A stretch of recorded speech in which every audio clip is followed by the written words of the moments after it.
Cynthia, if we can get from you, because the police brutality issue is an international issue, it's an issue of undermining of the basic human rights qualification. And I want you to specifically attend to that point, please, Cynthia. Thank you so much.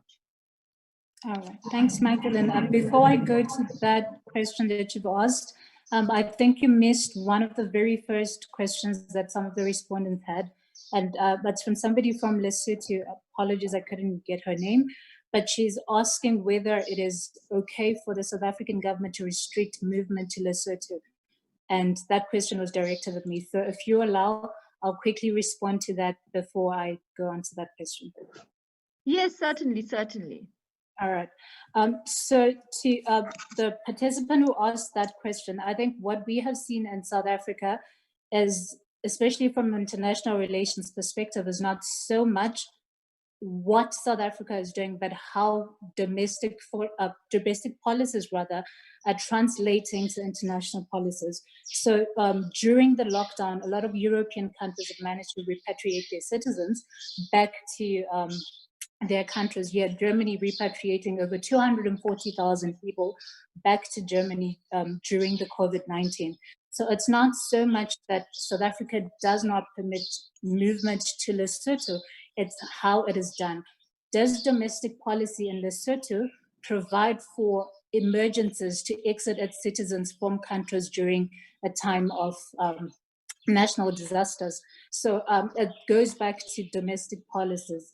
If your country has got policies that allow you to be repatriated in a manner that does not put the host country at risk, then it is allowed to do so. So I think it's a risk on its own to allow people to, on their own, move to their different countries. It has to be coordinated, given that the fight against corona has to be, it's a global fight.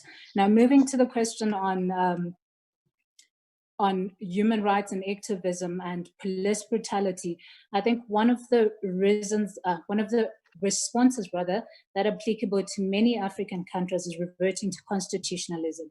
And that is a key issue in human rights cases. Many countries, the likes of Zimbabwe, the likes of South Africa, we live in democratic nations, and our democracies allow us to put people at the center of state-led actions. So if we as practitioners and people in different sectors go back to realizing that the citizens of a particular country are actually the real government, you know, if we revert to constitutionalism and say we can't enforce brutality because citizens are actually the ones who are in power, then it helps us to manage and it helps us to monitor the way we use power as the government or as the enforcing bodies, so as the police or as the military. Another way that we can do this is to continuously promote systems of checks and balances within countries.